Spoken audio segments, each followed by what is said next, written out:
श्रीगुरुभ्यो नमः। हरिः ओम्। ब्रह्मानन्दं परमसुखदं केवलं ज्ञानमूर्तिं द्वन्द्वातीतं गगनसदृशं परमस्यादिलक्ष्यम् एकं नित्यं विमलमचलं सर्वधी साक्षिभूतं भावातीतं त्रिगुणरहितं सद्गुरुं नमामि। नमो ब्रह्मादिभ्यो ब्रह्मविद्या सम्प्रदायकर्तृभ्यो वंश ऋषिभ्यो महाभ्यो नमो गुरुभ्यः। सर्वोपप्लवरहित प्रज्ञानघन प्रत्यगतो ब्रह्मैवाहमस्मि। अहं पदार्थरहितः सदाशिवसमारम्भां व्यासशङ्करमध्यमाम् अस्मदाचार्यपर्यन्तां वन्दे गुरुपरम्पराम्। हरि ओम्। श्रीगुरुभ्यो नमः। हरिः ओम्। कोवा दरिद्रो हि विशालतृष्ण श्रीमांश्च को यस्य समस्ततोषः जीवन्मृतः कस्तु निरुद्यमो यः किं वामृतं स्यात् सुखदा निराశ। దరిద్రుడు ఎవరు? విశాల తృష్ణ గలవాడు, అనగా అధిక తృష్ణ గలవాడు. మామూలుగా మనం దరిద్రుడు ఎవడు అంటే ఏం సమాధానం చెప్తాం?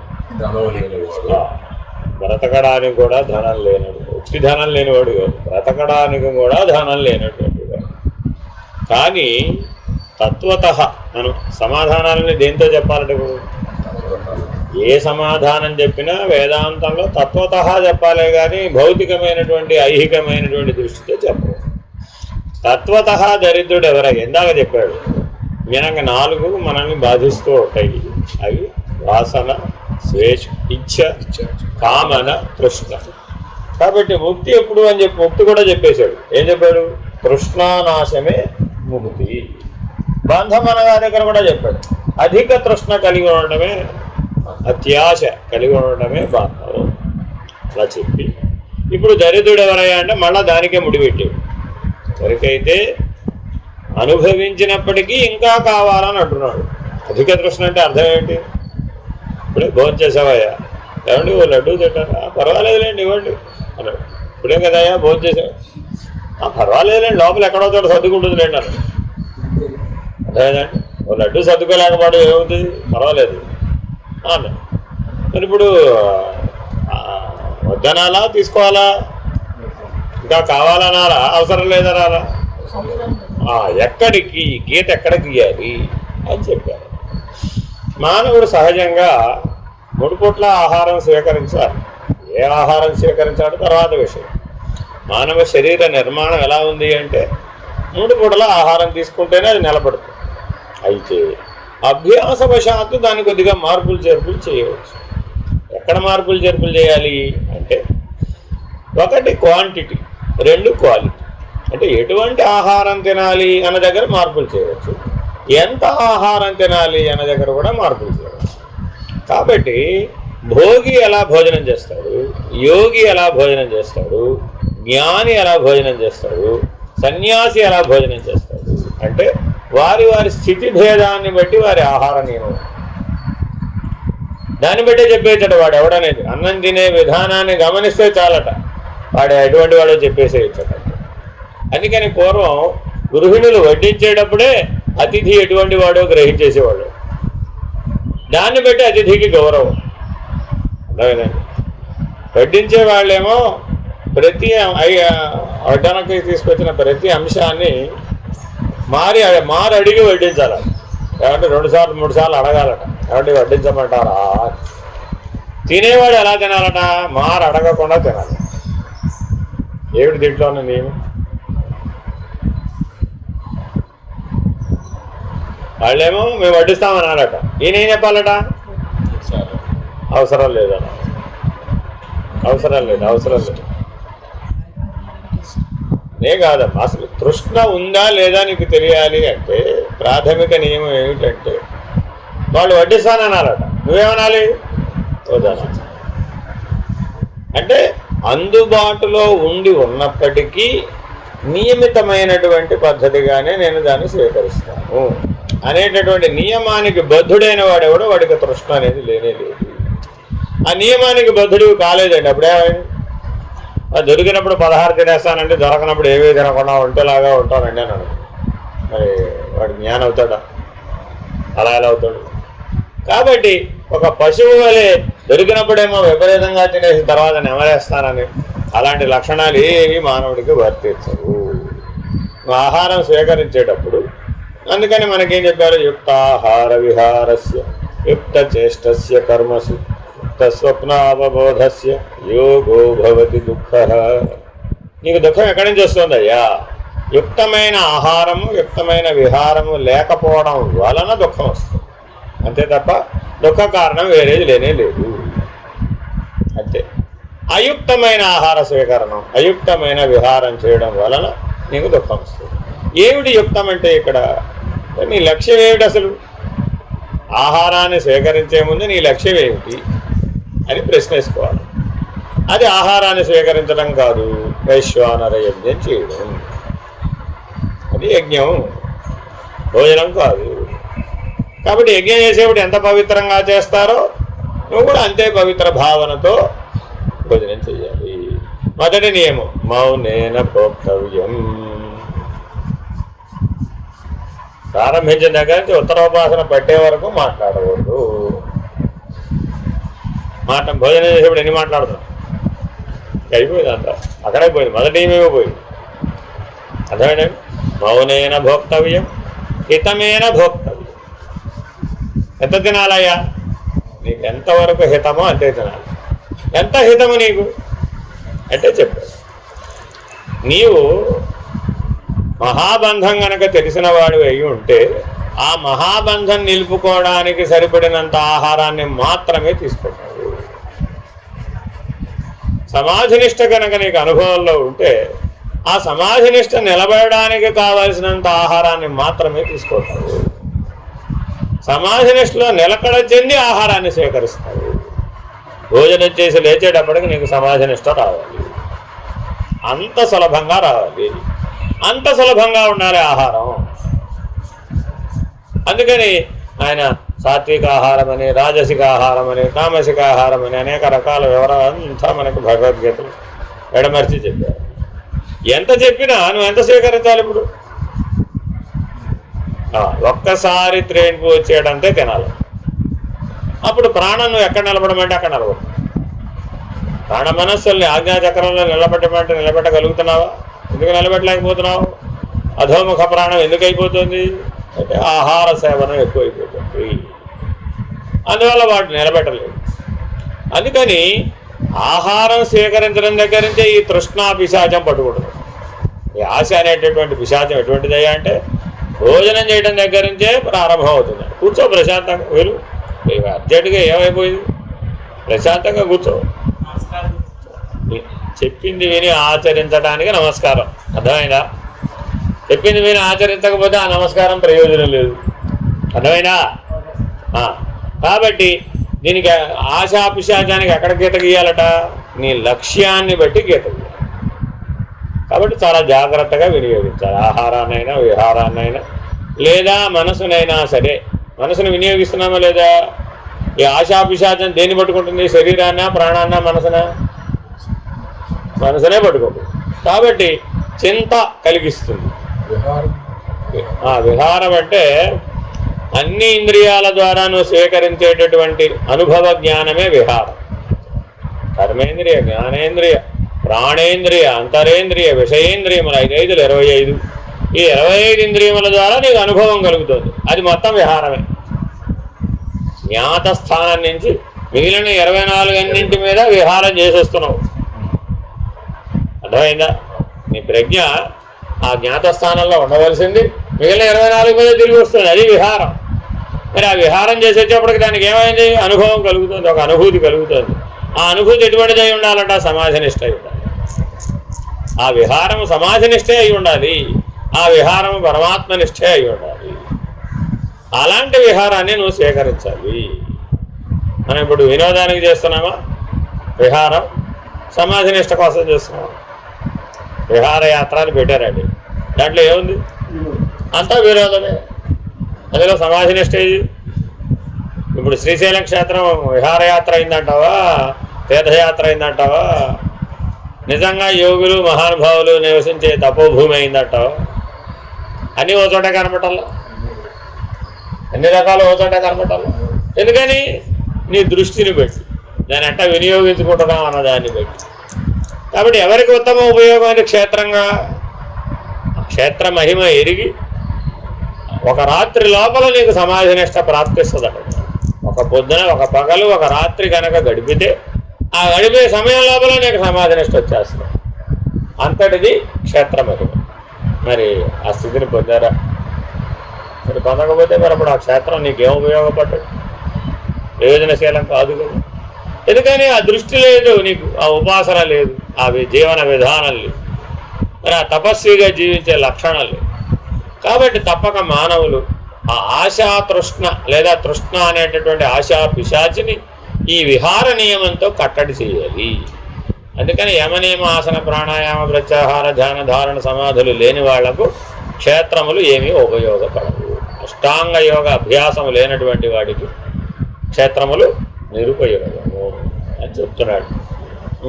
ధనవంతుడెవడు, అన్ని రకముల సంతోషము కలవాడు. అన్నయ్య, ఇప్పుడు మనకు అన్ని రకముల సంతోషం, అన్ని రకముల సంతోషం అంటే సంతోషంలో కూడా రకాలు ఉన్నాయి, అంతా ఒకటేనా? అన్ని రకముల సంతోషం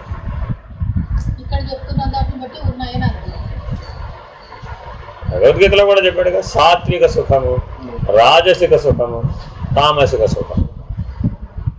అదే అదే మజ్జిగలో ఆవకాయ నంచుకుంటే బాగుంటుంది, అంటే బాగుంటుంది. ఎందుకని? వ్యతిరేక లక్షణం. మజ్జిగ యొక్క లక్షణం ఏమిటి? ఆవకాయ లక్షణం ఏంటి? వ్యతిరేక లక్షణమేనా కాదు. ఒకటి సాత్విక ఆహారం, ఒకటేమో తామసిక ఆహారం. నిలవపచ్చడి కదా, తామసిక ఆహారం. ఈ రెండు కలిపి తింటే నీకేమనిపించింది? అబ్బా అంత బాగుంది, పెరుగులో ఆవకాయ తింటే ఉంటుందండి, ఇంకేం తప్ప. అప్పుడు ఏమైంది? సమాధినిష్ట ఎక్కడికి వచ్చేసింది.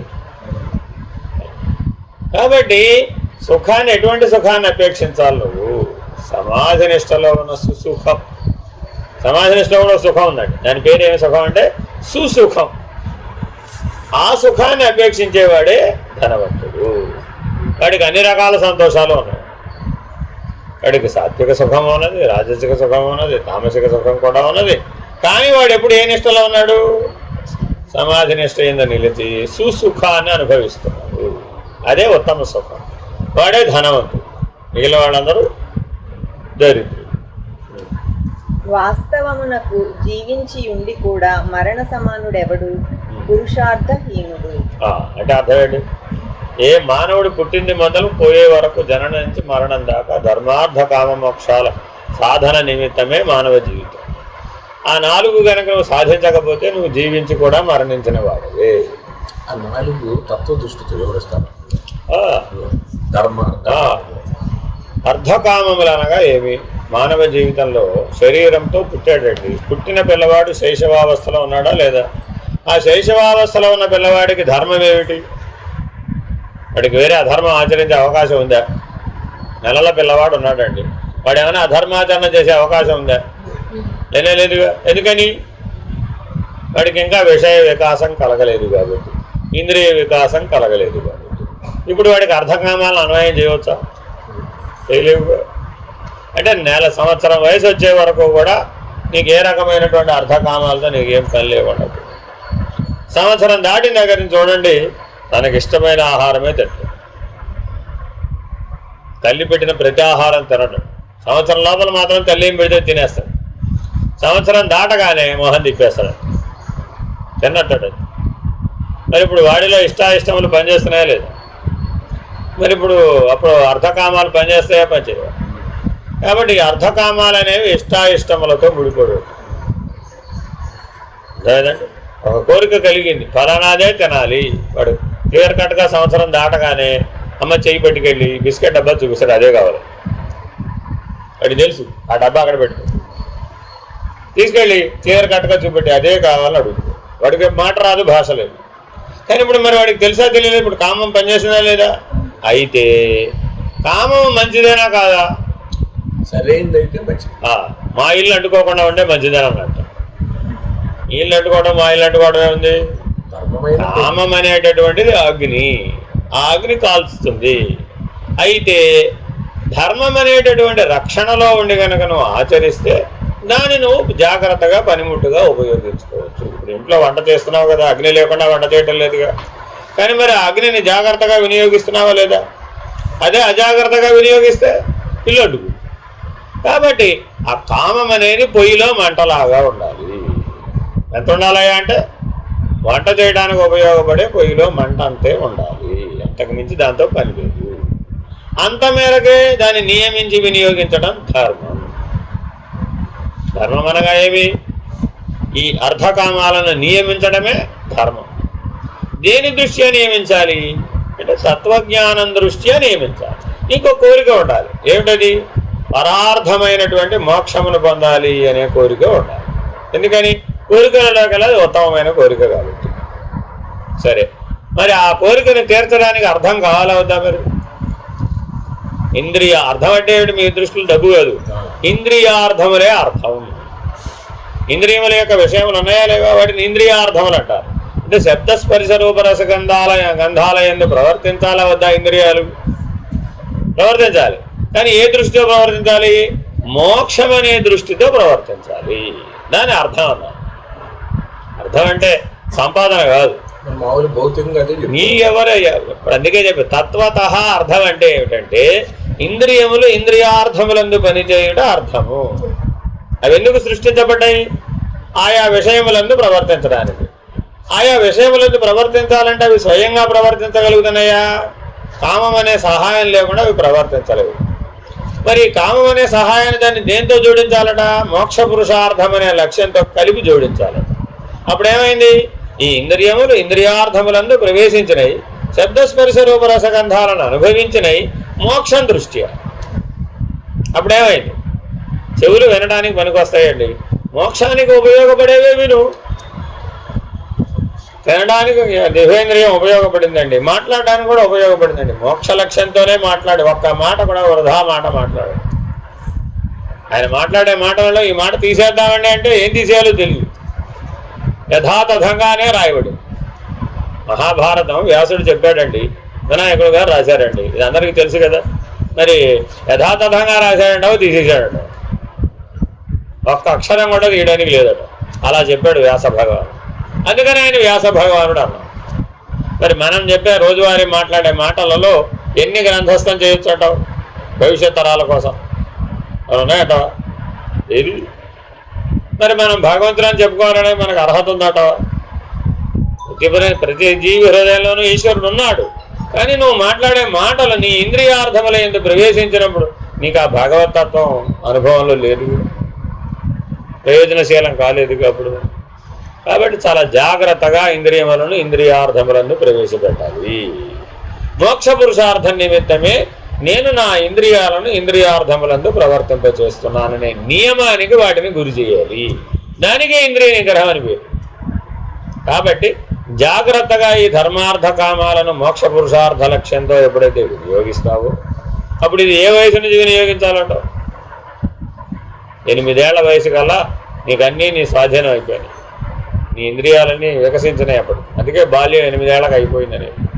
8 ఏళ్ల కల్లా ఎప్పుడైతే నీకు మోక్ష పురుషార్థ నిమిత్తమే నేను జీవించాలి అనేటటువంటి నిర్ణయం ఏర్పడిందో అప్పుడు నీ ఆజీవన పర్యంతం వ్యవహారం అంతా దేనికోసం చేసేది? దానికోసమే. అప్పుడు మరి సిద్ధించకపోవడానికి సాధించకపోవడానికి ఏమైనా వ్యవధి లేదా? అప్పుడు 8 ఏళ్లకు ప్రారంభిస్తే లేకపోవడం ఏముంది? కాబట్టి చాలా జాగ్రత్తగా ఈ ధర్మార్థ కామ మోక్షాలనే పురుషార్థములను జీవించినప్పుడు సాధించాలంటావా మరణించినప్పుడు సాధించాలంట? అది పోయిన తర్వాత మోక్షం వస్తుందంటావా? మరి మోక్షం అనేది పోయిన తర్వాత వచ్చేది ఏది లేదు, మోక్షం. ఇక అప్పుడు నిర్ణయం అవడానికి అవకాశం లేదు. అంటే మరణానంతర ముక్తికి ప్రమాణం లేదు. కాబట్టి తప్పక పురుషార్థహీనుడిగా జీవించకూడదు. ఆ మోక్ష పురుషార్థం అనేది కనుక నువ్వు అందుకోకపోతే జీవించి ఉన్నప్పటికీ మరణించిన వాడివే తత్వత. గుర్తుపెట్టుకోవాలి. కానీ ఈ నిర్వచనాలను తత్వత తత్వజ్ఞానం దృష్ట్యా నీవు జీవించి ఉండగా గనక మోక్ష పురుషార్థమును గనక అందుకోకపోతే, ధర్మార్థ కామములు దానికి సహాయకారులుగా పనిచేయించకపోతే నువ్వు జీవించి ఉన్నప్పటికీ మరణ సమానమే. ధర్మమును కూడా తత్వత మామూలుగా భౌతికంలో ధార్యతే ఇది ధర్మ అన్నాడు. ధరించున్నది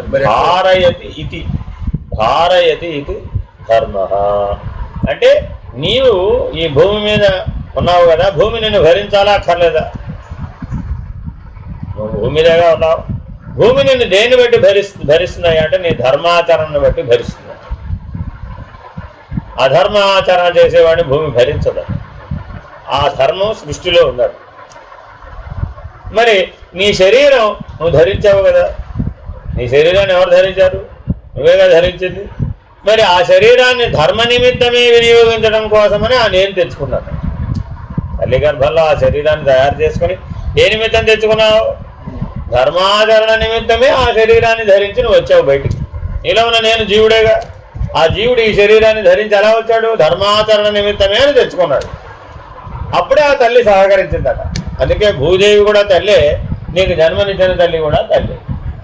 నీకెందుకు తల్లి శరీరాన్ని ఇచ్చిందట అంటే ఆ లోపల ఉన్న గర్భస్థ శిశువు తల్లిని మొరబెట్టుకుంటుందట.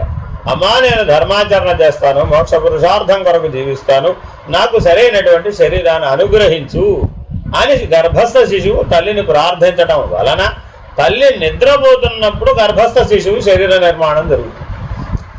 తల్లి మేలుకొనుండగా జరగదు. మరి చూడండి, తాను నిద్రపోతుంది, లోపల ఉన్న గర్భస్థ శిశువుకు సప్తధాతువుల్ని అనుగ్రహించి. ఇప్పుడు మరి అక్కడ ఏం వాగ్దానం చేసి తెచ్చుకున్నావు శరీరాన్ని? అని నిమిత్తం, నేను ధర్మాచరణ నిమిత్తం నాకు శరీరం కావాలి అని ఆ జీవుడు శరీరం తెచ్చుకున్నాడు. కాబట్టి ఈ పృథ్వీదేవత అయినా ఆ మాతృదేవత అయినా ధర్మాచరణ నిమిత్తం అయితేనే నీకు శరీరాన్ని ఇస్తారు. నీ శరీరాన్ని జన్మింపజేయడానికి అవకాశాన్ని ఇచ్చారు. నీ జన్మ ఎట్లొచ్చింది? ఆ మాతృదేవత వల్లనే కదా. కాబట్టి నేను 9 నెలల గర్భవాసంలో ధరించి ఉందా లేదా ఆవిడ ఇప్పుడు? మరి అందుకని మాతృదేవత పృథ్వీదేవత ఇద్దరు సమానంగానే, ఇద్దరికి ఒకే రకమైన లక్షణాలే ఉన్నాయి బొమ్మ. కాబట్టి చాలా జాగ్రత్తగా ఈ శరీరమును నేను ఎందుకు ధరించాను అని ప్రశ్న ప్రతి క్షణం వేసుకునేవాడే మోక్ష పురుషార్థం వైపుకు తిరుగుతాడు. అందుకని మనం కైవల్యాశ్రమంలో అందరినీ మొదటి ప్రశ్న రాగానే అడుగుతాం, ఎందుకోసం పుట్టావు? Straight question. అన్నామంటే ప్రతి క్షణం దానికోసం జీవించాలి. ఎందుకోసం పుట్టావు అన్నది నిర్ణయంగా నీకు తెలిస్తే దానికోసమే జీవిస్తావు. అప్పుడు పురుషార్థములు సాధించలేకపోవడం అన్న ప్రశ్న ఏముంది అసలు అక్కడ? చదువు.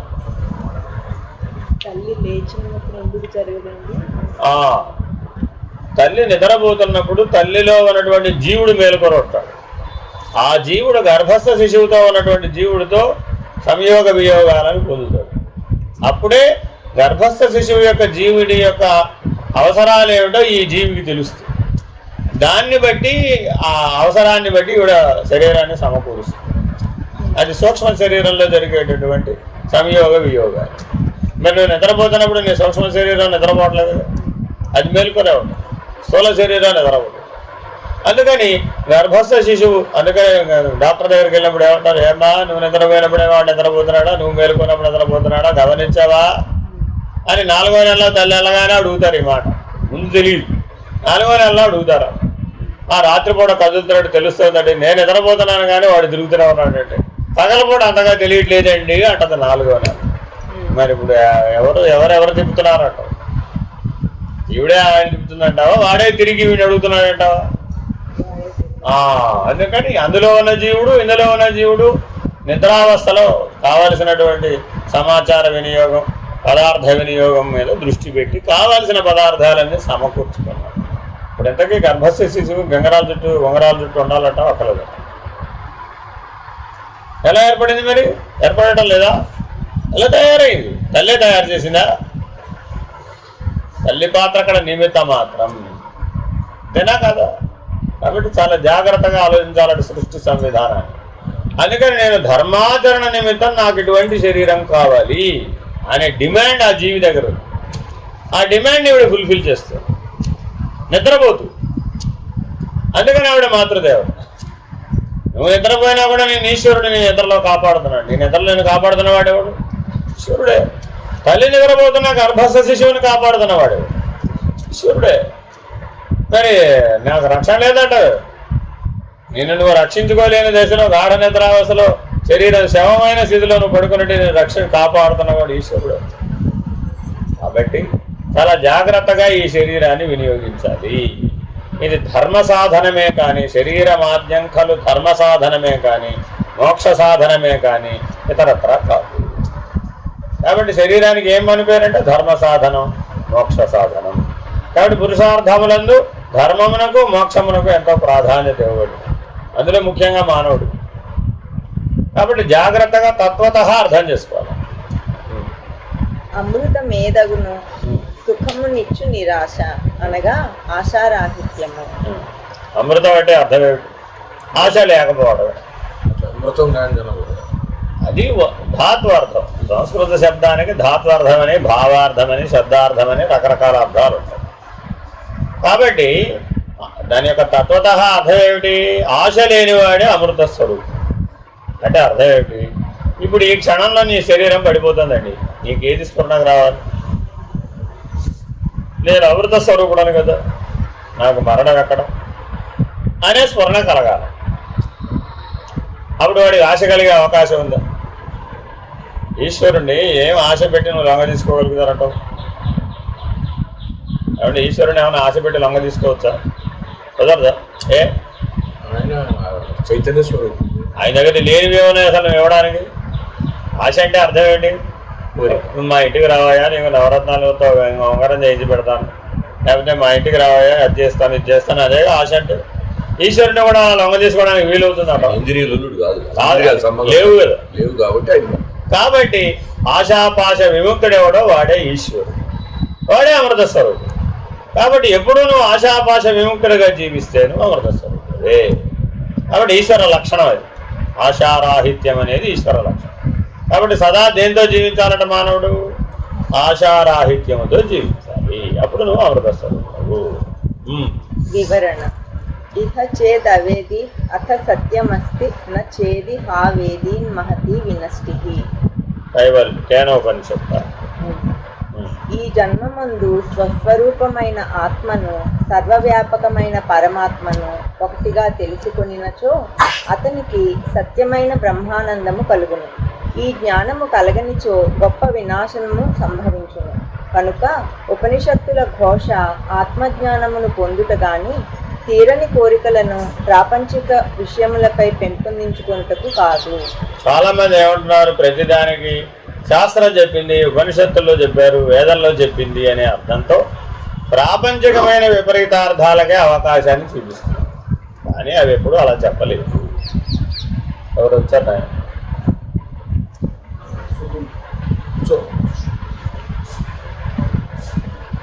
కాబట్టి శబ్ద బ్రహ్మమును ఉపాసించడమే వేదము. శబ్ద బ్రహ్మమును ఉపాసించడమే వేదము. ఆ బ్రహ్మనిష్ట పొందడానికి నీకు మార్గం చెప్పడమే ఉపనిషత్తు. ఆ బ్రహ్మనిష్టలో నువ్వు ఉండి జీవించడం ఎట్లాగో చెప్పేదే ఉపనిషత్తు. కాబట్టి వేదాంతమైనటువంటి ఉపనిషత్తులు కానీ వేదం కానీ నీకు ఎప్పుడు బ్రహ్మనిష్ట అనే లక్ష్యంతో బోధించబడ్డాయి. కాబట్టి వాటిని అలాగే వినియోగించుకోవాలి. కానీ మనం ఏం చేస్తున్నాం? ప్రాపంచికమైనటువంటి విషయానంద సుఖాన్ని అనుభవించడానికి కావాల్సిన శాస్త్రాలనన్నీ మనం తయారు చేసుకొని దానిని విజ్ఞానంగా భావించి వాటి అందున్న విషయానందాన్ని అనుభవిస్తూ మన జీవితాన్ని కాలక్షేపం చేస్తాం. అప్పుడేమైంది? వృధా అయిపోలేదు. ఈ గ్రహింపు నీకు ఉండాలి. కాబట్టి నేను ఈ శరీరాన్ని ఆత్మజ్ఞానం కొరకే వినియోగించాలి, బ్రహ్మనిష్ట కొరకే వినియోగించాలి అనే పటిష్టమైనటువంటి నిర్ణయం నీకు ఉండాలి.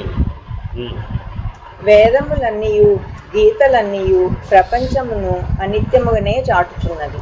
అందులకే అత్యంత అవసరములైన తిండి బట్ట నివాసాదులను మాత్రమే కోరుచు ఎల్లప్పుడూ పరమాత్మ చింతన చేయవలెను. అట్లు కాక గొంతెమ్మ కోరికలు కోరుచున్న మనస్సు బహిర్ముఖమై గమ్యమునకు దూరమగును. అందుకే గీతలో బహిరింద్రియ నిగ్రహము అంతరింద్రియ నిగ్రహము చెప్పబడినది. విషయ చింతన వలన మనిషికి వాని యందు ఆసక్తి కలుగును. ఆసక్తి నుండి కామము, కామము నుండి క్రోధము కలుగుచుండును. క్రోధము నుండి అవివేకము, అవివేకము నుండి స్మృతిలోపము కలుగుచుండును. స్మృతిభ్రంశమైన సదసద్విచారము నశించును. వివేకము నశించిన మనుజుడు పురుషార్థము నుండి వంచింపబడును. అందులకే భగవత్పాదులు విశాల తృష్ణ గలవాడే దరిద్రుడు అనేది. చూడండి, మొదటి ప్రశ్నకు సమాధానానికి ఎంత వివరణ ఇచ్చారు. క్రోధాత్ భవతి సమ్మోహః, సమ్మోహాత్ స్మృతి విభ్రమః, భ్రంశాత్ బుద్ధినాశో, బుద్ధినాశాత్ ప్రణశ్యతి అన్నటువంటి భగవద్గీత వాక్యాన్ని ఆ దరిద్రతను నిర్ణయించడానికి ప్రమాణంగా వాడు. కామం అనే విత్తనం ఉందట, అంతే. అది ఓన్లీ విత్తనం స్టేజ్లోనే ఉందట. అది అంకురించి అది సాధించుకోవడానికి, అనుభవించడానికి నీకు అవకాశం కోసం తీవ్రమైన ప్రయత్నం చేస్తుంది. ఈ లోపల ఏదో అడ్డం వచ్చింది. ఆ కోరిక తీరటానికి ఏదో అడ్డం వచ్చింది. అడ్డం రాగానే ఈ కామం ఏమైపోయింది? క్రోధంగా. ఆ క్రోధం ఇతరుల మీద కానీ తన మీద కానీ చూపెడుతున్నాడా లేదా? చూపెట్టిన తర్వాత ఏమైంది? ఆ క్రోధం నుంచి అవివేకం వచ్చింది. అవివేకం నుంచి ఏమొచ్చింది? స్మృతి.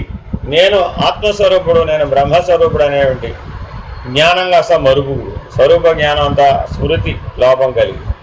తర్వాత ఏమైంది? స్మృతి భ్రంశమైన తర్వాత సదసద్వివేకం అనేటటువంటి విచారణ లేకుండా బుద్ధికి అసలు వాస్తవానికి మానవుడికి బుద్ధి ఎందుకు ఇవ్వబడింది? ఇది సత్, ఇది అసత్ అనే విచారణ చేయడం కొరకే బుద్ధి ఇవ్వబడింది. బుద్ధి యొక్క ప్రాథమిక ధర్మం విచారణ. అది ఎటువంటి విచారణ చేయాలి? ఇది సత్, ఇది అసత్ అనే విచారణే చెయ్యాలి. కానీ ఈ బుద్ధిని దేంట్లో ప్రవేశపెట్టాం? ప్రాపంచికమైనటువంటి భౌతికమైనటువంటి విషయ వాంఛానుభవం నందు ఈ బుద్ధిని ప్రవేశపెట్టేటప్పటికి అది సదసద్విచారానికి పనికి రాకుండా పోతుంది. దీనికి ఉదాహరణ చెప్తాను. కంటిలో ఆపరేషన్ చేసే కత్తిని తెచ్చి బీరకాయలు కోయడానికి వాడాం. వాడకూడదా? కదా ఉంది కదా, బీరకాయలు కోయడం కుదరదా? కంట్లో ఆపరేషన్ చేసే అతి సూక్ష్మమైనటువంటి కత్తిని పట్టుకొచ్చి బీరకాయలు కోసాం.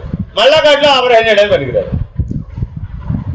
బీరకాయలు తెగుతాయి, కానీ మళ్ళీ దేనికోసం అయితే అది తయారు చేయబడిందో అది దానికోసం అది ఉపయోగపడదు. మన బుద్ధి వాళ్ళు సద్విచారానికి ఎందుకు ఉపయోగపడకుండా పోయింది?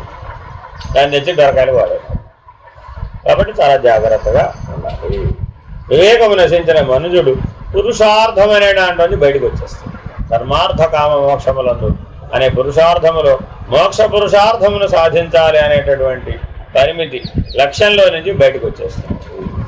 ఈ బుద్ధి అనేటటువంటి దాంట్లో స్మృతి భ్రంశం, అవివేకం ఏర్పడటం వలన, సదసద్విచారము చేయలేకపోవట వలన అప్పుడు అదేగా బంధనమైంది.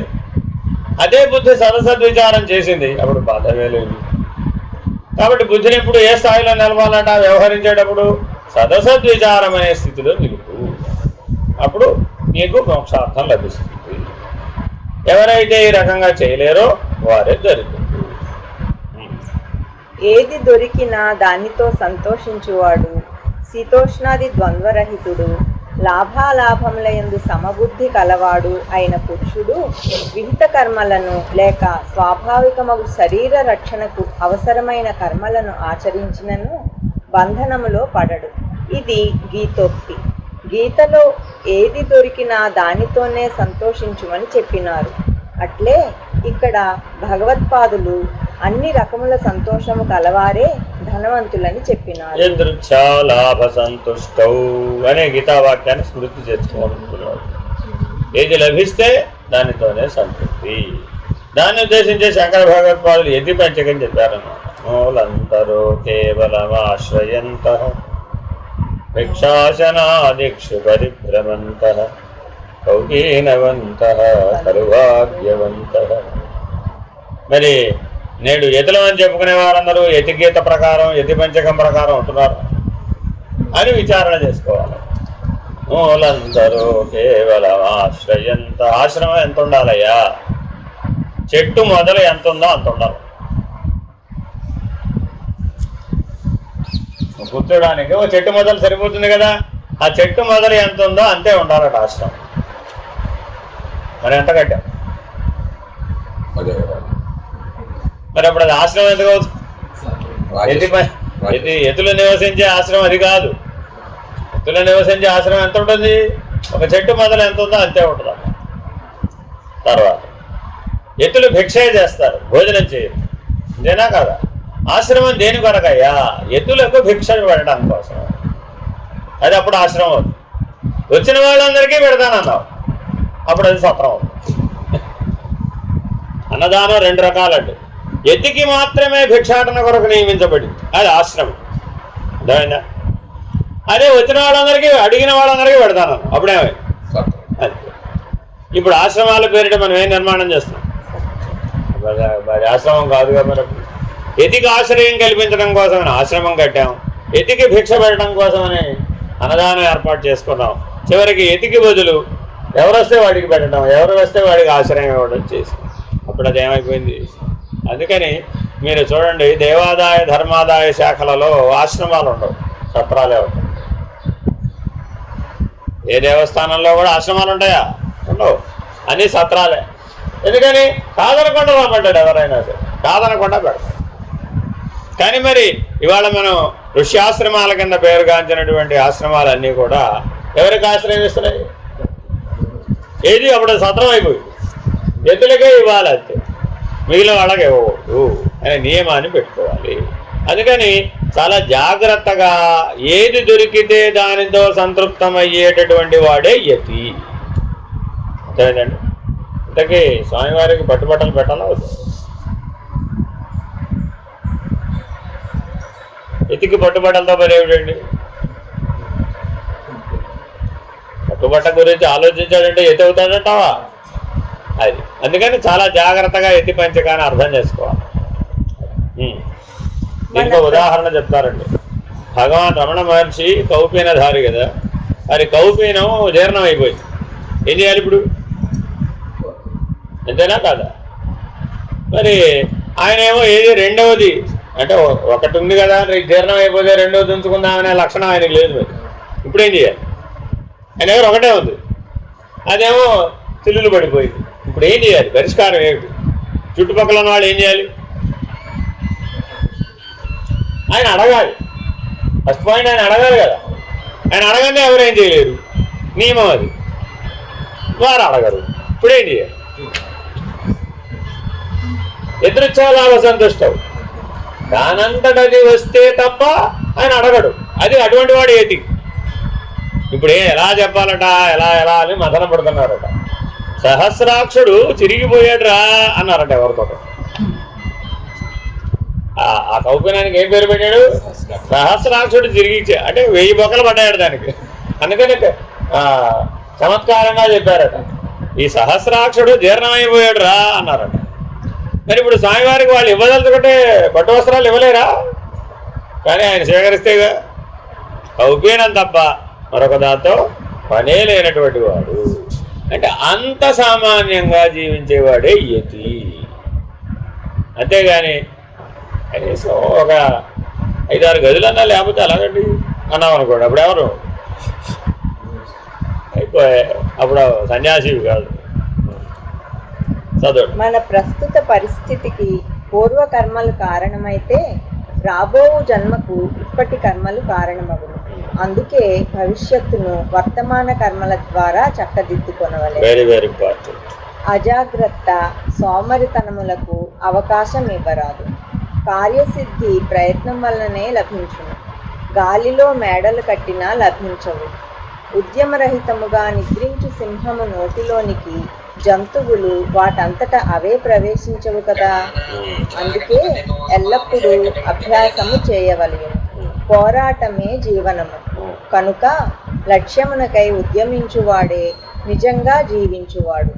అట్టి ఉద్యమము లేని వానిని ఇచట జీవన్మృతుడనిరి, అనగా జీవించి ఉండగానే మరణించిన వాడు. ఇప్పుడు గాఢమైనటువంటి తమోగుణం ఉన్నవాడు కూడా యతివలనే కనపడతాడు, వాడు కూడా నాకేం వద్దంటాడు. కానీ మరి ఇప్పుడు పూర్ణ జ్ఞాని పూర్ణమైన అజ్ఞాని ఇద్దరు ఒకలాగానే ఉన్నారు. ఆయన మౌనంగానే ఉన్నాడు, ఈయన మౌనంగానే ఉన్నాడు. ఆయన నాకేం వద్దంటున్నాడు, ఈయన నాకేం వద్దంటున్నాడు. ఆయన బద్ధకము అలసత్వం చేత హాయిగా పడుకుని ఉన్నాడు, ఈయనకు అవసరం లేదని పడుకుని ఉన్నాడు. మరి వీళ్ళిద్దరిలో గుర్తెత్తడం ఎట్లా? సందర్భం వచ్చినప్పుడు ఈయనలో ఉన్న తమో గుణం అంతా ప్రకటితం అవుతుంది. అప్పుడు ఈయన గుణాతీతుడుగా జీవించిన వాడు ఉంటాడు. అంతేకాక ఒక ఉపమానం చెప్పాడు. సింహము గుహలో ఉన్నదండి, దాని ఆహారాన్ని అది వేటాడాలంటావా, దాని ఆహారం దాని నోట్లో అదే పడుతుందంట. మరి అదేంటంటే సింహం ఎడవకి రాదు కదా, ఇవాళ నన్ను ఆహారంగా తీసుకొని ఎవరో ఒకరు వచ్చి దాని నోట్లో పడాలిగా. ఎదురు చాలా సంతుష్టం అంటే అర్థం అదే కదా అనే విపరీత అర్థం ఎది తీయకూడదు. Very very important. అందుకని 5 ఏళ్లలో భిక్ష చేయాలి నువ్వు అనేటువంటి యతి నియమాన్ని పెట్టారు. నిన్ను వెతుక్కుంటూ వచ్చి ఎవరైనా పెట్టారనుకోండి సంతోషం, ఆ రోజుకి అదే స్వస్తి. ఒకవేళ ఎవరు రాలేదు అప్పుడేం చేయాలి? నువ్వు ఉన్న చోట నువ్వు 1 ఇంట్లో అడుగుతావో 5 ఇంట్లో అడుగుతావో అడిగి అక్కడ నువ్వు దాన్ని స్వీకరించి నువ్వు దాన్ని ఎదురుచ్చా లాభ సంతుష్టవుగా వినియోగించుకోవాలి. ఒక ఆవిడ చేదు దోసకాయలు వేసిందట భిక్షగా, ఏం చేయాలి? అంతే, అర్థమైందండి. దీనికి ఒక మళ్ళా భిక్ష ఎంత అడగాలి? 5 ఏళ్లలో భిక్ష అడగమన్నారు కదా, 1 ఇంట్లో అడిగాడండి, 1 ఇంట్లో అడగగానే ఆవిడ పెట్టింది. మరి ఇప్పుడు మళ్ళా 2వ ఇంటికి వెళ్ళాలా వద్దా? 5 ఏళ్ళు అడగమన్నారుగా, వెళ్ళాలా అక్కర్లేదు? ఆహా, కరతల భిక్ష, దానికి ఒక నియమం పెట్టారు. ఎంత అంటే కరతల భిక్ష, 2 చేతులు బట్టి భవతీ భిక్షాన్ దేహి మాత అన్నపూర్ణేశ్వరి అని అడిగాడు. ఇది నిండేట్టుగా ఒక ఆవిడే పెట్టేసింది, అక్కడతో సస్తి. ఇది నిండలేదు, అప్పుడు 2వ ఇంట్లో అడగచ్చు. అలా 5 ఏళ్లలో అడిగితే మొత్తం ఎంత రావాలి? ఇంతే రావాలి. అంటే అర్థం ఏమిటి? ఈ కరతల భిక్షను రేపటికి మిగుల్చుకోకూడదు, సాయంత్రానికి అట్టకంటే మిగుల్చుకోకూడదు, ఆ పూటది అప్పుడే. మరి మనం ఏం చేస్తాం? ఫ్రిడ్జ్లో అంతా మనం తయారు చేసి పెట్టినవన్నీ అవే కదా, రివార్డుగా కాదు. పైగా ఇప్పుడు ఉద్యోగం కూడా 5 రోజుల పాటు ఉండదని ఏం చేస్తుంది? 5 రోజుల పాటు సరిపడా తయారు చేసి ఫ్రిడ్జ్లో పెట్టేసి హాయిగా రోజు వేడి చేసుకున్నాను తినవయ్యా అని. మరి అప్పుడు ఇది కరతల భిక్ష ఎత్తి అవుతుందా? అందుకని యతిగా జీవించడం అనేది అసిధారావ్రతమైనటువంటిది, కత్తి అంచు మీద నడవడం లాంటిది. ఎందుకు గృహస్థకు మోక్షం లేదు అన్నారయ్యా అంటే, ఇన్ని నియమాలతో గృహస్థు జీవించమంటే జీవించలేదు, చాలా కష్టం. ఒకవేళ నువ్వు జీవించాలనుకున్న నీ పక్కన ఉన్న కుటుంబ సభ్యులందరూ అందుకు ఒడంబడిగా సహకరించే వాళ్ళే ఉంటారు. మరి అందుకని ఈ నియమాలన్నీ నీకు వివాహంలో ఇమిడ్చారు అన్నమాట. నువ్వు మోక్షార్థమై జీవించేటప్పుడు ఎట్లా జీవించాలనేది నేర్పడం కోసమని 4 గంటల క్రతువు ఏర్పాటు చేశారు. కానీ మరి అక్కడేమో దాన్ని స్వీకరించలేదు. తర్వాత నా ఇష్టం అని అనేక రకాలుగా విషయార్థమై జీవించేవే కానీ మోక్షార్థివై జీవించ. కాబట్టి గృహస్థు కూడా మోక్షార్థివై సక్రమమైనటువంటి ఇంద్రియ నిగ్రహంతో యమనియమాలతో కనుక జీవించినట్లయితే నీవు కూడా గృహస్థగానే మోక్షాన్ని సంపాదించవచ్చు. కానీ ఆ లక్ష్యంతో కనుక నువ్వు జీవించకపోతే జీవన్మృతుడుగా మారిపోయి, అవకాశం ఉండి సాధించలేని వాడిని జీవన్మృతుడు అంటున్నాడు. మానవుడిగా పుట్టి మోక్షం సాధించడానికి అవకాశం ఉన్నప్పటికీ నువ్వు సాధించకపోయినట్లయితే నువ్వు బ్రతికి ఉన్నప్పటికీ మరణించిన వాడి కిందే లెక్క. చదవండి. ఆశాపాశము తాకడు నిడువు లేదంతంబు రాజేంద్ర, ఇది దానము చేయుచున్న సమయమున శుక్రాచార్యులకు బలి చక్రవర్తి చెప్పిన మాట. ఆశకు అంతము లేదు. ఈ ఆశ వలనే దుర్యోధనుడు బంధుమిత్రాదులను రాజ్యమును కోల్పోయాను. దీని వలననే రావణుడు వంశముతో సహా నాశనమయ్యను. వర్తమానమున కడుపు నిండని ఈ ఆశతో రాజకీయ నాయకుల స్థితి మనకు తెలిసినది. కనుకనే భగవత్పాదులు ఆశారహితమే సుఖము నొసగును, ఇదియే అమృతమగును అనేది. 4 ఉపమానాలు చెప్పాడు మనకు అర్థమయ్యే ఉపమానాలు ఆశారాహిత్యం గురించి. వామనుడు బలి చక్రవర్తి దగ్గరికి వెళ్ళాడు, ఆయన దానం ఇస్తున్నాడు. ఏదైనా అడుగు ఇస్తానన్నాడు. బలి చక్రవర్తి మాట ఏమిటి? నువ్వు ఏది అడిగినా ఇస్తానన్నాడు. వామనమూర్తి ఏమడవచ్చు? అనంత విశ్వాన్ని అడిగేసేవచ్చుగా, ఒక మాటతో అయిపోయింది. నాకు అక్కర్లేదండి, నాకు 3 అడుగుల నేల చాలన్నా. ఆ 3 అడుగుల నేల చాలనే దానికి బలి చక్రవర్తి 3 అడుగుల నేల ఏం చేసుకుంటావా, నిలబడ్డానికి కూడా చాలన్నాడు. నీ నీడ నీ కాళ్ళ మీద నేను పడాలన్నా కూడా ఇంకా ఎక్కువ కావాలి కదా. ఆ 3 అడుగుల నేల ఏం చేసుకుంటావు? దేనికి సరిపోతుంది నీకు? ఇంకేమైనా కావాలంటే అడుగు. గొడుగు, జన్యదమో, కమండలమో, దర్భాసనమో, చిత్రాసనమో, ఆశ్రమమో, ఏది కావాలంటే గోవులు ఏవైనా ఇస్తాను పోమంటే అంటూ పక్కన శుక్రాచార్యుడు హెచ్చరిస్తూ ఉంటాడు అనమాట. ఏవిడైనా 3 అడుగులు అడిగితే 3 అడుగులు ఇచ్చేస్తానంటున్నావు, అది 3 అడుగులు కాదు, చాలా వ్యవహారం ఉంది దాంట్లో, ఏమైనా ఆలోచించుకో అంటే అప్పుడు ఈ మాట చెప్పాడు అనమాట. ఏ మాట అది? ఇక్కడ రాసేది చూడండి. ఆశాపాశము తాకడు నిడువు లేదంతంబు జరాజేంద్ర. ఏమయ్యా, ఆశకు అంతూ అర్థం ఏమైనా ఉందా? అడిగేవాడు ఎంతైనా అడగవచ్చు. అర్థమైందండి. సత్యహరిశ్చంద్రుడిని మామూలుగా అడగవచ్చు కదా.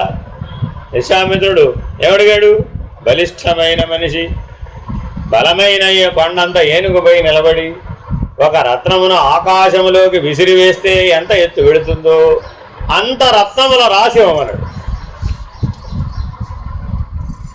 సామాన్యమైన కోరికేనా? ఆయన రాజ్యం అంతా ధారపోసినా కూడా సరిపోలేదు. ఏది సరిపోలేదు అన్నాడు. అది మరి తనను తాను అమ్ముకున్నాడు, భార్యాపిల్లని నమ్మాడు, ఎంతమంది నమ్మినా దానికి సరిపోదు. ఆ నక్షత్రకుడు నాడబో నాడబో నాడబో నాడబో అని అటబాడు. ఇప్పుడు సత్యహరిశ్చంద్రుడు మనకు ఆదర్శమేనని మనం ఒప్పుకున్నాం కదా, కానీ మనం అలా ఉన్నామా? లేం కదా. అలాగే బలి చక్రవర్తిని ఆదర్శంగా మనం సప్త చిరంజీవుల్లో చెప్పుకుంటున్నాం. కానీ ఆ ఆశని వాళ్ళందరూ ఆశని గెలిచిన వాళ్ళు, వాళ్ళకి ఆశారాహిత్యం చేత వాళ్ళు సంతోషంగా జీవించినటువంటి వాళ్ళు, ఉన్నదానితో సంతృప్తిగా ఉన్నారు. ఏ రాజ్యానికైతే చక్రవర్తిగా సత్యహరిశ్చంద్రుడు పరిపాలన చేశాడో ఆ రాజ్యంలోనే కాటికాపరిగా ఉద్యోగం చేశాడు. సరైన విధానమేనంట. కాశీ రాజ్యపు చక్రవర్తి అదే కాశీలో హరిశ్చంద్ర ఘాట్లో కాటికాపరిగా ఉద్యోగం చేశాడు. ఇది ఎవరైనా కానీ ఒప్పుకుంటారా? ఎదృచ్ఛాలాభ సంతుష్టం అని సర్దుకుంటావా?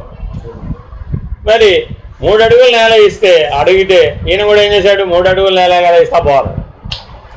పక్కన శుక్రాచార్యుడు హెచ్చరిస్తూనే ఉన్నాడు. ఆ 3 అడుగులతో మొత్తం పోతురా బాబోయ్ అని. ఆ పోతే పోనే అన్నాడు. అది అంతే తప్ప నేను ధర్మ నిరత నుంచి నేను విరమించను అన్నాడు. అంతే. దానికి పెద్ద పద్యం ఉందన్నమాట. వచ్చిన వాడు ఎవడనుకుంటున్నావయ్యా ఆ దిన్ శ్రీ సతి కొప్పుపై అని ఒక పెద్ద పద్యం. సరే, అందుకని భాగవతం చదివితే చాలా విశేషాలు తెలుస్తాయి. చాలా జాగ్రత్తగా చెప్పాడు అన్నాడు బలి చక్రవర్తి. ఎంత గొప్ప సమాధానం అది. చాలా జాగ్రత్తగా అర్థం చేసుకుంటే వచ్చిన వాడు నారాయణుడు సామాన్యుడు అనుకుంటున్నావేమో, మొత్తం సంగ్రహించేస్తాడు అని గురువైన శుక్రాచార్యుడు చెబితే ఆయన ఏమన్నాడంటే, అంత మహనీయుడి చెయ్యి కింద నా చెయ్యి మీద కూడా కంటే ఈ జన్మకు సాఫల్యం ఏమన్నది పోనీ అన్నాడు. అదిగో అడిగే విలువ ఉందాయా ఇవ్వడానికి, కాకపోతే అది దేనికి? నాకు అన్నీ నాకు దేనికి పనికి వస్తాయి, ఇవ్వడానికి కాకపోతే అన్నాడు. చూడండి మరి ఇచ్చేటప్పుడు ఎలా ఉండాలట? బలి చక్రవర్తి వలె ఉండాలి. మరి అయితే నిన్ను కూడా తీసుకుంటాడు అన్నాడు.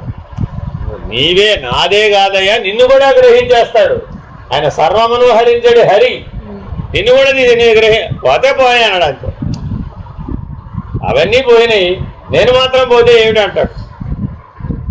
నేను పోతే నాకేమిటైనా ఆయన చేతిలోనేగా పోయింది. శ్రీహరి చేతిలో పోవడం వల్ల నాకు మోక్షమే వస్తుందిగా, సాహిత్యమే వస్తుంది కదా, ఆ పోతే పోనీ అన్నాడు. అంతే. అటువంటి ధీరోదాత్త హృదయం కలిగిన వాడు కాబట్టే బలి చిరంజీవి అయ్యాడు. చూడండి, అటువంటి ధీర లక్షణాలు లేకపోబట్టి మనమేమో మృత్యు భయంతో నడగడలాడిపోతాం. అదొక ఉపమానం. సరే, మళ్ళీ అదే ఆశ చేత బంధించబడిన దుర్యోధనుడు, అదే ఆశ చేత బంధించబడినటువంటి రావణాసురుడు, వీళ్ళందరూ వ్యతిరేకం. కాబట్టి జాగ్రత్తగా ఈ ఆశాపాశముని గనక నీ స్వాధీనం గనక చేసుకోకపోయినట్లయితే ఈ ఆశా పిశాచ నుంచి కనుక నువ్వు బయటపడకపోయినట్లయితే మోక్ష పురుషార్థమును సాధించడం అత్యంత కష్టం. తర్వాత 6వ శ్లోకము. పాశో హి కోయో మమతాభిమానః సమ్మోహయత్యేవ సురేవ కా స్త్రీ కో వా మహాందో మదనాతురో యో మృత్యుశ్చ కో వా పయశః స్వకీయం. ప్రశ్న: వాస్తవంగా బంధనమేది? జవాబు: మమకార అహంకారములు అనగా మమత అభిమానములు, బంధనములు అనగా పాశములు. అంటే పశువు అంటే అర్థం ఏంటి? పాశముచే కట్టబడినది కాబట్టి పశువు. మనం కూడా కనబడనటువంటి పాశముల చేత కట్టబడుతున్నాం. అదేమో కనబడే పాశము చేత కట్టబడుతుంది, మనమేమో కనబడడానికి వీలుగా అన్నటువంటి పాశముల చేత కట్టబడుతుంది. దేవతలందరి చేతిలో అంకుశము పాశము రెండు ఉంటాయి. అమ్మవారికి కూడా ఏమని పాశాంకుశధరి అని పేరు. ఎందుకని అవి రెండు? ఆ మదమును దారిలోకి తేవడానికేమో అంకుశం కావాలట, అహంకార మమకారములను విడిపించడానికేమో పాశం కావాలట. అమ్మవారి చేతిలో ఉన్నటువంటి పాశము కొరడా వంటిదట. ఉపమానం ఏం చెప్పారు? పశువును తోలేటప్పుడు బండి మీద ఉండి కూర్చుని పశువును తోలాలండి, దేంతో కొడతాడు? గుర్రాన్ని పరిగెట్టించాలండి, దేంతో కొడతాడు? అలాగే మన అహంకార మమకారములను విడిపించడానికి అమ్మవారు ఆ కొరడాని వాడుతున్నారు. కొరడాతో కొడితే బాగుందంటారా? బాగుందంటారా? బాగుందంటారా? కానీ మరి నిత్య జీవితంలో వచ్చేటటువంటి కష్టాలన్నీ దేనిలోంచి వచ్చినాయట? ఈ అహంకార మమకారములు అనే భాషములో నుంచే వచ్చినాయట. దాంట్లో నుంచి విడిపించడానికి ఆవిడ కొరడాతోటి కొట్టి మరీ విడిపిస్తుంది. కాబట్టి పశువుగా జీవించేటటువంటి వాడి ఎడల అమ్మవారు అలా ప్రవర్తిస్తుంది. మనలో ఉన్నటువంటి మదమేమో ఏనుగు వంటిది కాబట్టి ఆ ఏనుగు అంకుశము చేతనే లొంగుతుంది. కాబట్టి ఆ మదమును లొంగదీయడం కోసమని ఆ దేవతలందరూ కూడా ఒక చేతిలో అంకుశము ఒక చేతిలో పాశము ధరించి మనకే చెప్తున్నారు, నీలో ఉన్న మదాన్ని, నీలో ఉన్న అహంకార మమకారాలని నువ్వు స్వాధీనం చేసుకో. కాబట్టి నీ మనసును నీవే శిక్షించాలి, నీ బుద్ధిని నీవే క్రమశిక్షణలో పెట్టుకోవాలి. ఈ రెండు మనోబుద్ధులలోనేగా ఉండేది. అహంకార మమకారాలు ఎందులో ఉంటాయి? మనోబుద్ధులలోనే ఉంటాయి. అష్టమదములు ఎందులో ఉంటాయి? బుద్ధిలోనే ఉంటాయి. కాబట్టి వీటిని చాలా జాగ్రత్తగా స్వాధీనత చేసుకోవాలి. అలా గనక వాటిని నువ్వు స్వాధీనం చేసుకోకపోతే అవే నిన్ను స్వాధీనం చేసుకో చూస్తాయన్నమాట. నీ కెపాసిటీ బలమైందా, వాటి కెపాసిటీ బలమైందా? నీ కెపాసిటీ బలహీనం అనుకోండి, నీకు సమర్థత లేదనుకోండి, అప్పుడు ఏమైపోతుంది? అవి నిన్ను లోపరుచుకుంటాయి. అప్పుడు అవి బంధనంగా తయారవుతుంది. కాబట్టి మానవుడికి బంధమన కట్టివేయినది ఏమయ్యా అంటే అహంకారము మమకారమే. మద్యము వలె నిశ్చయముగా మోహించినదేది? స్త్రీయే. అంటే మద్యం తాగితే ఏమిటవుతుంది? బుద్ధి మందగిస్తుంది మత్తు వల్ల, అంతేనా కదా? అలా నీ మీద ప్రభావితం అయ్యే మరొకటి ఏమిటి అని అడుగుతాడు. 3 గుణాలు, సత్వరజస్తమో గుణాలు అనేటటువంటి మత్తు కనుక నీకు ఆవహించినట్లయితే గుణాతీతమైనటువంటి వివేకం తప్పుకుంటుంది, ఆ జ్ఞానం కాస్త తప్పుకుంటుంది. కాబట్టి ఎప్పుడైనా సరే వ్యవహరించేటప్పుడు చాలా జాగ్రత్తగా వ్యవహరించాలి. వినటం. స్త్రీ అనగా 3 గుణములు. సత్వరజస్తమ స స్త్రీ అన్న శబ్దంలో ఎన్ని అక్షరాలు ఉన్నాయి? స స అంటే సత్వగుణం, త అంటే తమోగుణం, రా అంటే రజోగుణం. ఆ త్రిగుణముల యొక్క సంయోజనమే మద్యము వలె మత్తు కలిగిస్తుంది, బుద్ధిమాంద్యమును కలిగిస్తుంది, అవివేకాన్ని కలిగిస్తుంది. కాబట్టి ప్రయత్నపూర్వకంగా ఈ గుణములను దాటి గుణాతీత స్థితిలో ఉన్నవాడే జ్ఞానాన్ని పొందగలడు. గొప్ప గ్రుడ్డివాడు ఎవడు? కామవశమున వ్యాకులత చెందినవాడు. అంటే ఈ 3 గుణాలు ఆవహించగానే మనలో రకరకాలైనటువంటి వాసనలు కాస్త ఇచ్చగా మారిన, ఇచ్చ కాస్త కామనగా మారింది, కామన కాస్త తృష్ణగా మారింది. అవన్నీ ఈ 3 గుణాలతోనే ముడిపడి ఉన్నాయి. కాబట్టి ఈ 3 గుణాలకి జెండాకు గేట్ తెరిచేటప్పుడు నీకు తెలివి ఉండాలి. ఏ గుణానికి తెరిస్తే ఆ గుణానికి సంబంధించినటువంటి వాసన, ఆ గుణానికి సంబంధించిన ఇచ్ఛ, ఆ గుణానికి సంబంధించిన కామన ఆ గుణానికి సంబంధించినటువంటి తృష్ణ బలపడతాయి, వ్యక్తమవుతాయి, అవి నిన్ను పరిగెట్టిస్తాయి. నువ్వు వాటిని స్వాధీనంలో ఉంచుకుంటే అవి నిన్ను పరిగెట్టించవు. ఇదే భగవద్గీతలో శ్రీకృష్ణుడు ఆ అశ్వాలను తన స్వాధీనంలో ఉంచుకునే కళ్యాలను చేతిలో పట్టుకుని మనకి ప్రతి చోట గీతా బోధ చిత్రంలో బోధించేటటువంటి సందేశం. ఆ ఇంద్రియములు అనేటటువంటి గుర్రాలను బుద్ధి అనేటటువంటి కళ్ళెంతో, వివేకం అనేటటువంటి కొరడాతో జాగ్రత్తగా స్వాధీనం చేసుకో. అలా స్వాధీనపరుచుకుంటేనే అవి నీ మాట వింటాయి, లేకపోతే నువ్వు వాటి మాట నువ్వు వినవలసిందే. అప్పుడు నీకు దాని వలన వ్యాకులత కలుగుతుందా లేదా? వ్యాకులత అంటే ఏంటి? What is వ్యాకులత?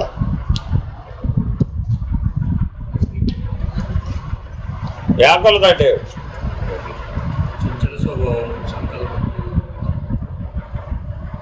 అదంటే మనోవిచారం లాంటిది.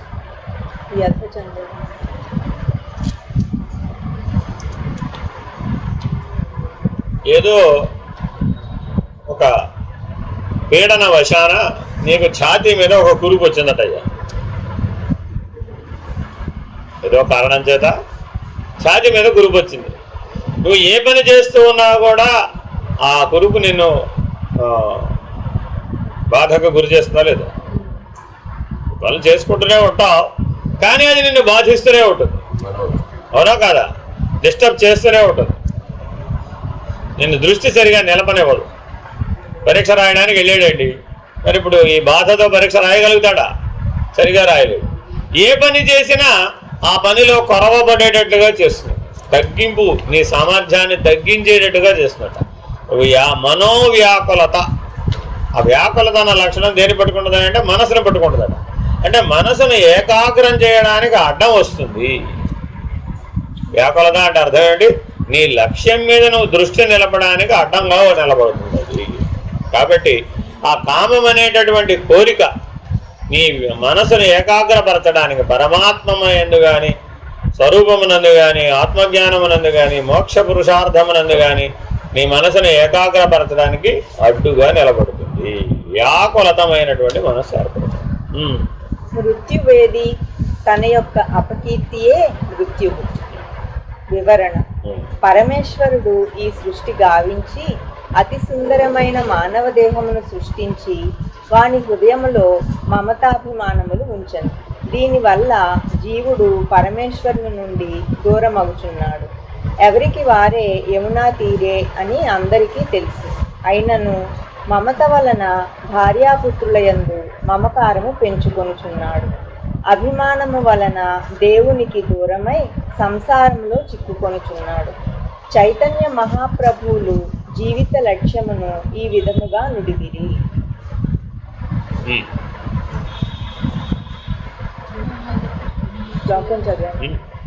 తృణాదపి సునీచేన కరోరివ సహిష్ణున అమాని నామాని దేన కీర్తనీయస్ సదా హరిహి. అనగా పెద్ద గాలివాన వీచినప్పుడు గడ్డి పరక నేల కంటుకొని పోవును, అందువలన దానికి ఏ విధమైన హాని కలుగదు. అదే విధముగా నిరహంకారి అయిన సాధకుని ఎవరూ ఏమీ చేయలేరు. ఇంతేకాక పరమేశ్వరుని కూడా పొందును. పండ్లతో నిండిన చెట్టు క్రిందికి వంగును, రాళ్ళు వేసిన పిల్లలకు పండ్లను ఇచ్చును, గొడ్డలితో కొట్టిన కలపవచ్చును. ఈ విధముగా మమతాభిమానములు లేని వ్యక్తి భగవద్భక్తుడు. 3వ పాదములో మానవమానములు సమానముగా చూడవలెననియు, 4వ పాదములో అన్ని వేళలందు హరిని కీర్తించవలెననియు చెప్పిరి. అట్లే ఆత్మ పురాణములో అభిమానం సురాపానం ప్రతిష్ఠ సూకరీ విష్ఠ గౌరవం ఘోర రౌరవం త్రిణిం త్యక్త్యా సుఖీభవ. అందులకే భగవత్పాదులు మమతాభిమానములు బంధనములనిరి.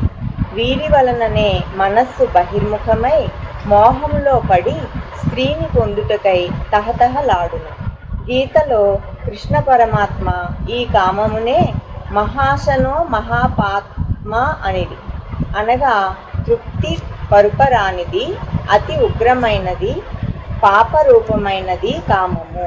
అందులకే ఇచ్చట ఆది శంకరాచార్యులు స్త్రీ మద్యము వలె నిశ్చయముగా మోహింపచేయుననిది. నీతికారులు కామాతురాణం న భయం లజ్జా న అనిది. ఈ కాలములో శాస్త్ర మర్యాదలనుల్లంఘించి పెద్దల మాట విస్మరించి వావి వరుసలు తప్పి కులమత భేదములు వదిలి కొంతమంది కామాతురులై ఉండుట చూచుచునే ఉన్నాము. అట్టి వారిని ఆదిశంకర్లు గొప్ప గుడ్డివారనిది. అర్థమైపోతుంది. కాబట్టి కోరికకు కనుక మనం స్థానం ఇచ్చినట్టయితే అది ఏ రకమైనటువంటి ధర్మాచరణకి కూడా ఒడంబడికని ఒప్పుకోదు. అనే ధర్మాలను ఉల్లంఘింపచేస్తుంది. తద్వారా పతన హేతు అపకీర్తి అన్నాడు. అపకీర్తి చెప్తున్నాడు కింద ఇంకా ఉంది. ఒకసారి రాజసభలో రాజుగారు పరువున్న పెద్ద మనిషిని నిలదీసి మీ బోంట్లు ఇట్లు చేయుట తగదనిది. ఆ పెద్ద మనిషి సభలో జరిగిన అవమానమునకు సహింపనివాడై ఇంటికి వచ్చి విషము త్రాగి చనిపోయింది. దీనినే గీతలో కృష్ణ పరమాత్మ సంభావితస్య చాకీర్తిర్మరణ అతిరిచ్యతే అనిరి. అనగా లోకమాన్యుడగు వానికి అపకీర్తి మృత్యువు కంటెను దుఃఖదాయకము. అందులకే తన యొక్క అపకీర్తి మృత్యు సమానమని చెప్పిరి. అంతే విషయం అర్థమైంది కదా. ఎప్పుడైతే ఎక్కడైతే నువ్వు లోకమాన్యుడని కీర్తించబడవలసినటువంటి స్థానంలో దుష్టత్వం ఆవహించిందని ఎవరైనా అవసరం లేకపోయినా అసంబద్ధంగా చెప్పినట్లయితే అప్పుడు మరి మనం అపకీర్తి పాలయ్యాం కదా. ఆ అపకీర్తి మృత్యువుతో సమానమైనటువంటిది. కొంతమంది ఏం చేస్తున్నారు, ఇప్పుడు అందరూ ఆత్మహత్యకు పూనుకోవటంలో మన ఎవరినో చూశాను. ఏంటది కేఫ్ కాఫీ డే కాదు 100కి 90 మార్కులు వచ్చినాయి. ఇప్పుడు ఆ పిల్లవాడు ఆత్మహత్య చేసుకోవాల్సిన అవసరం ఉందంటావా? లేదా? 90 మార్కులు ఏమి వచ్చాయి ఏమిట్రా అని అడిగాడట ఆ తండ్రి. అంతే. విపరీతమైన దుఃఖానికి గురై రాత్రికి రాత్రి ఆత్మహత్యకు గురి చేసుకున్నాడు. 100కి 90 చేస్తే ఆనందించవలసింది పోయి మిగిలిన రాని 10 గురించి ఎందుకు అడగాలి? వెరీ గుడ్ అనొచ్చు కదా ఈ తండ్రి, శభాష్ అనొచ్చు కదా. కానీ నేనేమన్నాడు, ఆ 90 ఏమిట్రా, ఆ మిగిలిన 10 ఎందుకు పోయినాయి అన్నాడు. వాడికి మనస్తాపం కలిగింది, అపకీర్తి పాలయ్యింది. పైగా ఏమన్నాడు, నీ తోటి వాడు చూడు 99 తెచ్చుకున్నారు, మా కొలికి వాళ్ళ అబ్బాయి చూడు ఎంత తెచ్చుకున్నాడు అని పోలిక కూడా వేసాడు. ఏమైపోయింది అప్పుడు? తలవంపులు అయిపోయింది. ఇంతకీ ఎంత 10వ క్లాస్ పిల్లాడు జీవితం ఎక్కడితో ముగిసిపోయింది? 15 ఏళ్ళు పెంచిన పిల్లోడు. అంటే అపకీర్తి. ఆత్మహత్య కారణం ఏమిటి? అపకీర్తి. మరి మరణ సమానం అయిపోలేదా? ఇలా ఎంతమందో మృత్యువుకు ఒడగట్టే వాళ్ళని మనం చూడటంలో ఏదో లభించలేదని, ఏదో లభించిందని. ఏదైతే అప్పుడు అక్కడ బలమైనటువంటి అజ్ఞానం పనిచేయడం వల్ల అపమృత్యువు వాటిల్లు. తత్వతః అపకీర్తి అపకీర్తులు కాదు. అందుకే చెప్పేది, ఎప్పుడైతే ధర్మార్థ కామ మోక్షముల కొరకే జీవిస్తానని నువ్వు జీవించావండి, అది కీర్తి. అదే ధర్మార్థ కామ మోక్షముల కొరకు జీవిస్తూ ఉంటే నువ్వు స్వార్థం కోసమే జీవిస్తున్నావు అనేటటువంటి విమర్శ అపప్రధ నీ జీవితంలో కలిగింది ప్రారంభ విషయంలో. ఇప్పుడు ఏం చేయాలి? తీసుకోవాల్సిన పని లేదు, ఉపేక్షించాలి, అంతే. ఉదాసీనంగా ఉండాలి, అంతే. దాన్ని బలంగా తీసుకున్నాడు. అప్పుడేమైంది? తీసుకోవడానికి లేదు, కీర్తి అపకీర్తి మరణం అప్పుడు వచ్చేస్తుంది. కాబట్టి ఏ రకమైనటువంటి నీలాపనిందలు కలిగినా వాటిని మనం ఉపేక్షాభావంతోనే చూడాలి, అంతేగాని వాటిని అహంకార మమకారాలతో స్వీకరించాలి. కీర్తి వచ్చినప్పుడు అంతే ఉండాలి. ఇప్పుడైనా సరే అహంకార మమకారాలతో స్వీకరించకూడదు. అహంకార మమకారాలతో స్వీకరించినప్పుడు కర్తాభోక్త అయిపోయాడుగా, అప్పుడు ప్రమాదంలో పడిపోవాలి. కానీ జాగ్రత్తగా ఉండమంటారు. హరి ఓం. హరి ఓం.